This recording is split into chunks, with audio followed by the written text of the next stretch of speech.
Hey friends, it's Carly here today to show you how you can create an adorable little mini milk carton with an image from the Easter Bunnies bundle from Gerda Steiner Designs. At the adorable little milk box I made, and this was I got the pattern from Angie at My Chicken Scratch, and I'll link her video below as well. So this little milk box is made from some Lawn Fawn paper, and then we've got this sweet little image from Gerda Steiner Designs. It's a digital image and it comes with the Easter Bunnies bundle digital stamp sets.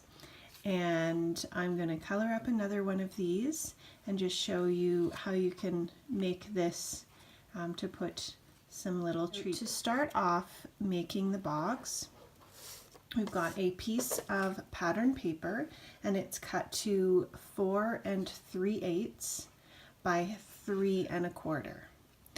And then we're going to put this on the scoreboard, and we are going to score this along the longer edge at 1, 2, 3, and then 4. And we've got our skinnier line here. We're going to flip it counterclockwise, and on the shorter edge we are going to score at 1, 2 1/4, and 2 7/8. So this is what it's going to look like. So we can go ahead and fold all those creases. Then we are going to have our paper so it's right side up again. We've got a short edge here and a short edge at the top. So short edge on the left and at the top. And we're going to put it up here, and we need to score it at 7/8. And this is only from the very top to that first score line. So 7/8 from the top just to that first score line, and then at 2 7/8 just to that very top score line. And then what we want to do is take just a little foam pad, something you can score on. You can use a ruler if you want, or you can just eyeball it. And what we're going to do is bring our score line from the corner of this edge. This is the third column. So the corner of this right up to meet that center score that we just put in, and the corner here right up to meet the center score. And then we're going to do the same thing on this one, from here to here and here to here. So I'm just eyeballing it because it's not very far. And then we're going to do that first column.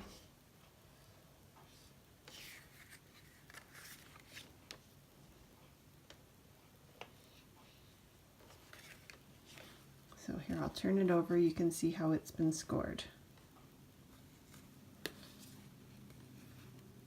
Then you have these creases. Then we're going to make a couple cuts. This is our bottom row. This is our thin edge up here.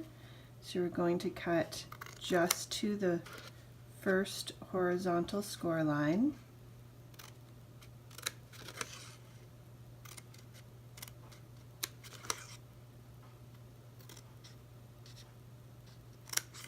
Okay, and then we're going to angle this up a little bit past the horizontal score line. And then we're going to angle this a little bit.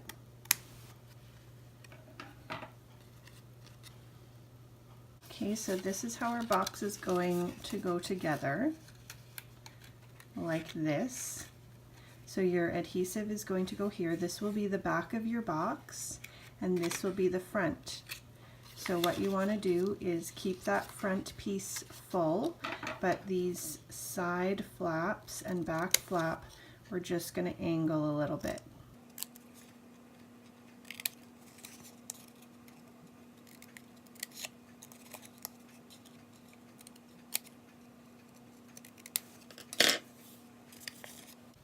Okay, so what we'll do is we'll put a little bit of score tape here. So I've just got some thin score tape from scrapbook.com.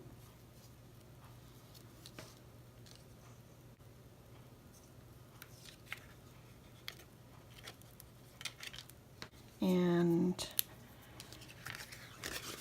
I'll just add a little bit of tacky glue along the edge. The score tape will hold it right away, and the tacky glue will make sure that it stays stuck.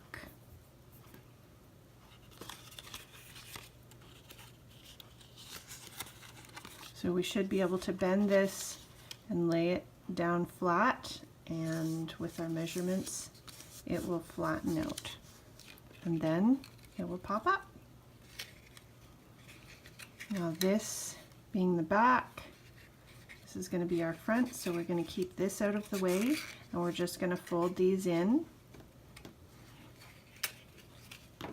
And what we'll do is we'll put a little bit of tape, and we're just layering them over one another.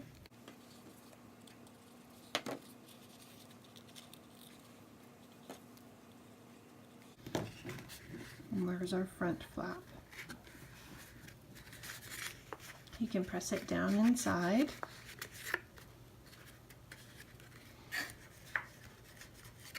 There we've got our little milk carton. So cute. And we've got some coordinating paper from that Lawn Fawn spring paper pack. And we have some Distress Oxide in picked raspberry. We're just going to pick that up with our sponge. And these 4 rectangles are cut to 1 1/8 by 7/8 of an inch. Now we're just going to take these little rectangles and we're just going to glue them to our box. Now we're going to squeeze the top of our carton shut, and I've got my crocodile, but you could use a small hole punch, and we're just punching in maybe 1/8 of an inch, and then we're going to do the same on the other side. So we'll just turn it like this. First we're going to color our little bunny. So I've got some gray hobby color markers, and I've got a Copic here, and I've got a pink in the hobby color. So I'm starting from dark to light coloring my project, and these hobby color markers are alcohol based and work similar to Copics. I find that the Copics blend a little better, but I'm slowly building up my stash to include more Copics. These were a great place to start because they were definitely a lower price point, and once I figured that I really enjoyed coloring with them, then I could justify starting to add some more Copics to my collection. But the good thing is I can use these while I do get some more Copic markers, and they still blend well together with those. So I'm taking my second lightest gray and going again over the area that I colored in the shadowed darker part.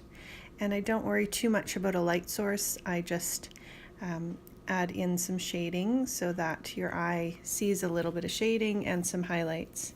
And then I've got the lighter gray, and I use that as well to fill in. And these digital stamps are great for Copic coloring because you can easily print them out onto a 65-pound cardstock, which is a light cardstock, but it still works with Copic and alcohol markers. And I just print that. I don't even change the paper settings. I just print it on a fast draft to lay down a little bit less ink, and then the inkjet printer ink works fine with alcohol-based markers. So you can see how quickly that little bunny comes together. And then I'm just using a little bit of this light Copic marker in the E00 to add in some shading around this sign. And I did originally talk through this part, but the video was getting a little long, so I decided to speed up the coloring just because it was very basic and add a voiceover there. So I'm just adding that in, and this sign would be a great area to either add a birthday stamp if you didn't want to use it for Easter, or if you wanted to use it for a place card.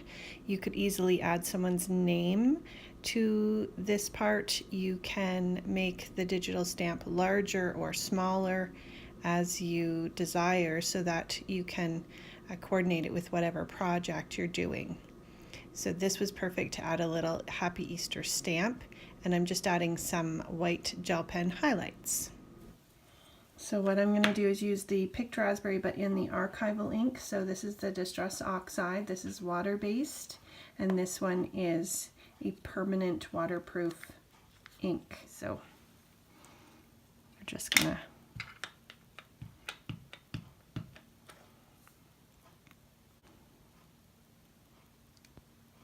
there he is. So cute. Okay, so you want to take your scissors and we're just going to fussy cut. And when you're fussy cutting, you're moving the paper more than the scissors. So I'm just turning my paper so that I get a nice smooth line when I cut. There's our cute little guy, and we're going to use some foam tape. So I just have a roll of some foam tape.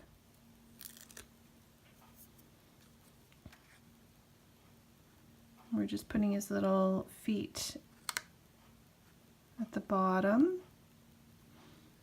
I'm putting him on pretty straight. He's so cute. Okay, and then we have these Hershey Eggies.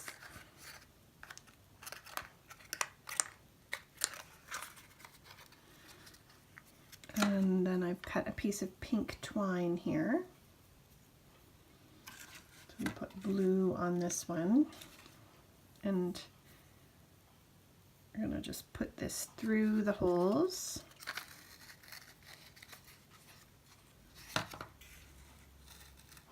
So I'm going to put a little carrot on one of the strings. And then we're just going to trim off our ends. Two cute little milk cartons filled with Easter eggs for two kids.